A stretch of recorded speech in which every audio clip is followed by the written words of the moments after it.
Hi, I'm Care Monique, and if you don't know me, I am the Business Basics Maven. Welcome to my channel. If you do know who I am, if you've been here before, you already know what to do.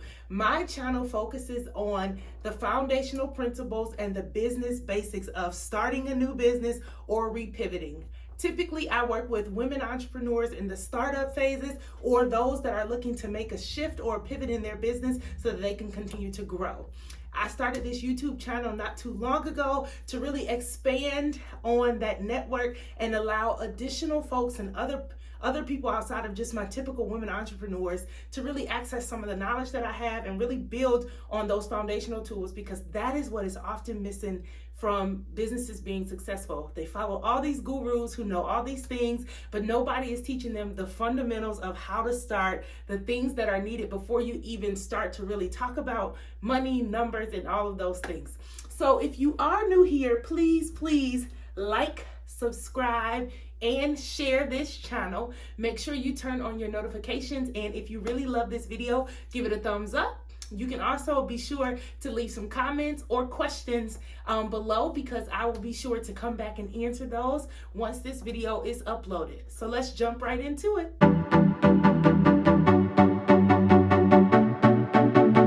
Today's video, I am going to tell you the 10 common startup costs for new businesses. Now, of course, no business is linear to another business. They all have different needs, different startup costs, different times, but I'm going to give you what I consider the top 10 that many of you that are going into business are going to acquire as a startup cost.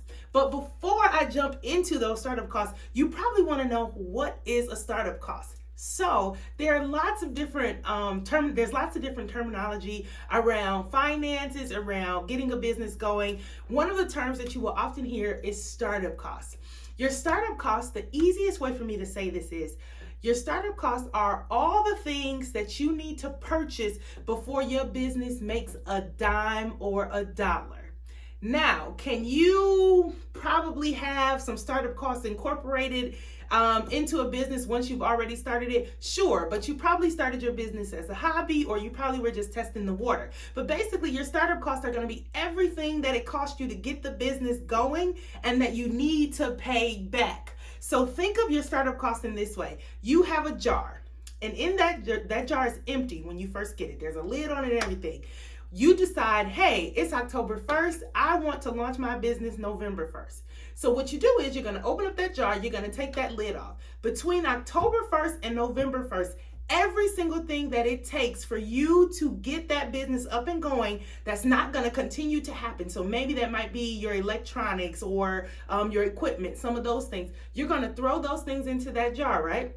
Once all of that is acquired, November 1st rolls around and it's time to start your business, you're going to close that jar up, put that jar to the side. The next thing you're going to work on is some other types of costs, and I don't want to confuse you, so I'm not going to talk about those now. But your startup costs are everything that happens before that business starts to make money, and oftentimes startup costs aren't necessarily recurring costs. So now that you know what a startup cost is, let's jump into my top 10 startup costs, most common startup costs for a new business. So number one, almost every business that gets started is going to need some type of equipment. Now, equipment could be something as simple as a cell phone. It could be something as simple as a computer. It could be something as elaborate as a tractor, a startup, I don't know, whatever kind of industry you might be. Maybe you need some type of tools to start your business if you're going into a hair salon business or something like that. But equipment is almost always going to be a startup cost, whether it's something as simple as a phone or computer, or something as elaborate as your hairstyling tools, or some type of tractor or equipment if you're in a construction business. Your equipment, although, could become another type of cost that we're not going to jump into right now, because you might need to buy equipment again and again. Remember, equipment, we're talking large, ultimately often equipment that you're not replacing every week or every month. That would be considered a startup cost. What tools, what equipment do you need to say, hey, the doors of my business, whether virtual or in person, the doors of my business are open and you are able to use that equipment to operate? those are startup costs. Every single dollar that you spend to get that equipment is a startup cost. So that is my very first one. The second startup cost that many of you will acquire is some type of incorporation fee, possibly, or licensing fees. So incorporation fees, for example, if you want to become an LLC or an S Corp or some other type of incorporation, or if you need some type of licensing or registration, maybe you're selling food, or maybe you're providing some type of service that requires a permit or a license. Those are going to be startup costs. Before you can go into business, you need to be able to prove, hey, I am registered or I am licensed to do or provide X, Y, and Z. That is typically a startup cost for many of us that start a business, as well as those of us that incorporate, whether you become an LLC, an S Corp, or something else, there's always going to be a fee to that. My third one is going to be inventory. If you are in the product-based industry in particular, you probably are selling something because that's a product. You want to sell something physical. You're going to need startup inventory. Now, does that mean that you need to buy every single thing that you're going to ever sell? No, but you probably need to start with something. And I know that pre-selling items is a thing as well. Oftentimes, a lot of people don't want to invest in a ton of inventory. A lot of folks are drop shipping now, those kinds of things. But even if you're drop shipping or if you're doing a pre-order model, it's still always smart to at least get samples so that you can do your pictures or your photography to start out so that people know what they're buying. Maybe you want to go live or do videos for folks to see the product in action. That would still be a startup cost, even if it's just a sample, you're not necessarily selling it, or it's a prototype. That would still, in my mind, fall under either equipment or inventory. I sell shoes, for example. I have a shoe store. I do some pre-orders, but almost always I carry at least a small amount of inventory so that I can get the shoes out pretty quick and immediate, and then I can always do another stock on pre-sale or something after I have feedback from that original order. But anyway, that's me getting a little ahead of myself. But a startup cost, oftentimes you're going to have, if you're in the product-based industry, inventory is going to be one of your startup costs. The fourth one is not for everybody. Actually, this one is going to be for those of you who want a physical space. So the fourth startup cost would be your actual space. You're going to have to acquire that space in some way. Even if it's going to become a recurring cost where you're going to rent month to month, initially there's going to be some type of payment that has to happen to secure that physical space. So if you are looking to be an in-person business, be sure to know that you need to make sure that you're setting aside enough money or loaning your business enough money that you'll be able to acquire that space, whether it's an office space, a suite, even if you're changing around maybe a space in your home and you need to renovate or something, that is going to be a part of your startup cost if you are going to be a physical location. Number 5. Now this one confuses lots of folks, but I would heavily argue that a marketing or advertising budget is also a startup cost. You initially need to have a budget to allow folks to know that you exist. I don't care how big or small it is, you need a startup marketing and advertising budget / plan. That is a startup cost. Do not get everything else in your business and then have no way to let people know you exist. You will literally have wasted all your other startup costs if you skip over this. Please know that a marketing and advertising budget needs to be a part of your startup. It needs to be a part of your plan. You need to know how you're going to let folks know, hey, I just spent all this money to get this business going. Come shop with me. Number 6 on my list, and I think all businesses, whether you are in person or not, should have this or some form of this, a website or some type of landing page that is collecting folks' information in some way. The internet is a great place. Social media is super cool, but social media could break down at any moment, and all your customers, if they don't physically know your location already, or if you aren't able to get in contact with them, have their emails or their phone numbers, you're gonna miss a lot of sales. So I would say initially a startup cost would be your website, whether you want to have a full-fledged website or some type of landing page or space for folks to just view your products or give you their information for you to contact them. Whatever it looks like, you are going to need a website or some type of space like that.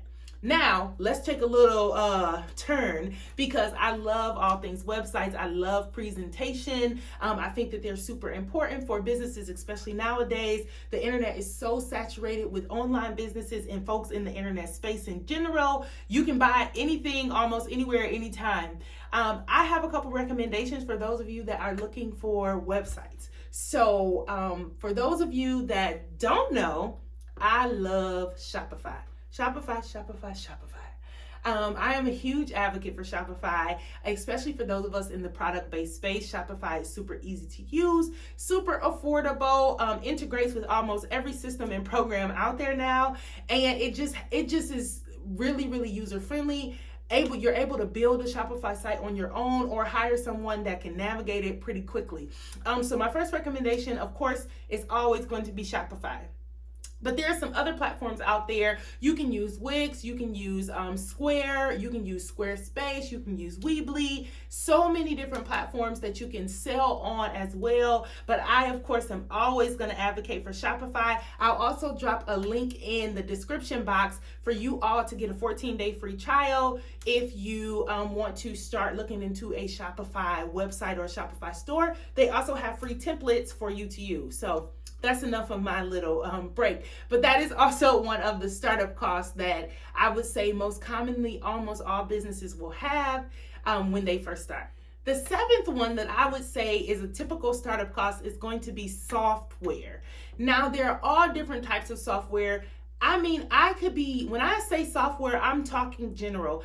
I'm talking even software as small or as simple as your Google account or your G Suite if you choose to, meaning your personalized email address. So if your business is ABC, then you might want to have info@abc.com to be your email address. You would need to purchase that up front. That's a startup cost.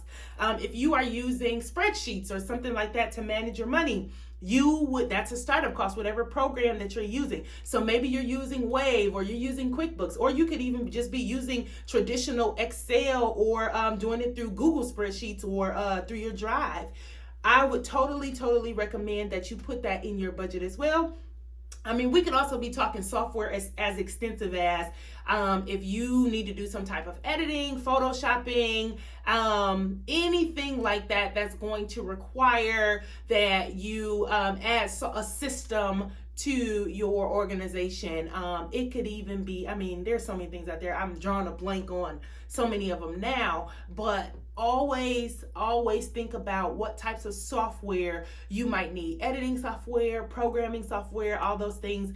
For me, an example, Canva, because I do a lot of my own social media graphics and stuff, and Canva's super easy for me. I'm also a big advocate for Canva, especially for those of us starting out with new businesses. So that is even what I consider a part of my software budget, because that was something I needed to start up when I wanted to get my graphics and things going. And it also plays a role into your marketing plan when you're doing your own graphics and things like that. But that's a conversation for another day. So let's get back to the actual 10 common startup costs for new businesses. So number 8, I would say for those of us who have physical spaces, if you need to acquire some type of furniture or office supplies, that is a part of your startup costs. If you have clients coming in, you probably need some chairs, some couches, something like that. If you do some type of digital work with clients, you probably need computers, iPads, screens, different things like that. Folks, you want to make sure that you have all of the office supplies and furniture that you need. That could even include if you need paper for your printer, ink for your printer, if you need a stack of pens or things like that. Even though you could possibly need to purchase those things again at some point, you need them to start. That at the very beginning, you at minimum need probably some printing paper and a pack of pens and some ink for your office desk at minimum. So that is also a common startup cost. So this one, I would argue, number 9, could go into a couple of different buckets, and I will have some other videos on what the other buckets are. But for startup costs, I would ultimately say your utilities, your bills are going to be a startup cost. So even your phone bill, if you have a cell phone for your business, your phone bill is going to be a startup cost because you need to get that phone. You need to get a phone number, you need to pay the bill for folks to be able to contact you. But then also your lights, your gas, or whatever it is that you use as far as utilities to run that business are going to be a part of your startup costs. And the 10th one, this one can get tricky depending on if you might be one person in your business, you might hire folks, but payroll is sometimes a common startup cost for new businesses. If you are paying yourself or other people, you should have some type of budget for payroll and possibly some type of system that lets you know what days and what amounts that you are going to be paying folks out. All right, so that is what I have for the top common startup costs for new businesses. So let's run them back really quick. So your very first one is going to be equipment. You're gonna need it. Number 2, we are talking incorporation fees and possibly licensing. Number 3, inventory. Number 4, possibly an office space if you are an in-person business.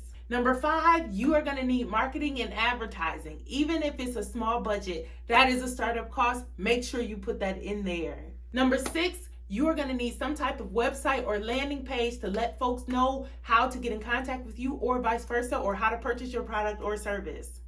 Number 7, you are going to need some type of software to start your business, even if it's something, remember I said it could be something as simple as a Google Suite, a G Suite, a Dropbox, something like that, but you probably are going to need some type of software to keep your business organized and in order. 8, if you are an in-person business, you are probably going to need some type of furniture and office supplies. 9, you're going to acquire some type of utilities. Even if you aren't in person, you probably will have a phone bill or something. And then finally, number 10 was payroll. Make sure you are paying yourself and all the other folks that you promised you were going to give a paycheck to.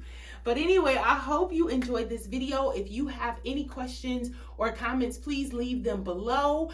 Remember, I post videos every Wednesday at 11 a.m. Eastern time. So be sure to like, subscribe, and share this video. Please leave me a thumbs up if you really enjoyed it, and also drop your questions and comments below. If you are looking for me across social media, you can find me on Facebook, The Real Care Monique, on Instagram, and on Twitter, I am Care Monique. And then all of my businesses are going to be linked in the description. But Faye Nicole, which is my online shoe store for women wearing sizes 7 through 13, is going to be www.shopfayenicole.com. You can find us on social media at Shop Faye Nicole. And then I also own The Crew Cosmetics, which is cultivating relationships that empower women, and it is a cosmetic line and beauty line that is dedicated to celebrating the unaltered identities of women. And you can find us at www.thecrewcosmetics.com, and you can find us on social media on Instagram and Facebook at The Crew Cosmetics with the S on the end, and on Twitter you can find us at The Crew Cosmetic with no S on the end. And of course, if you are here because of Care Monique LLC, which is the capacity I am serving in right now, feel free to check the description box below if you want to set up a discovery call with me where we can go over some strategies, talk you through your business, really get you off out of the ideation phase and moving into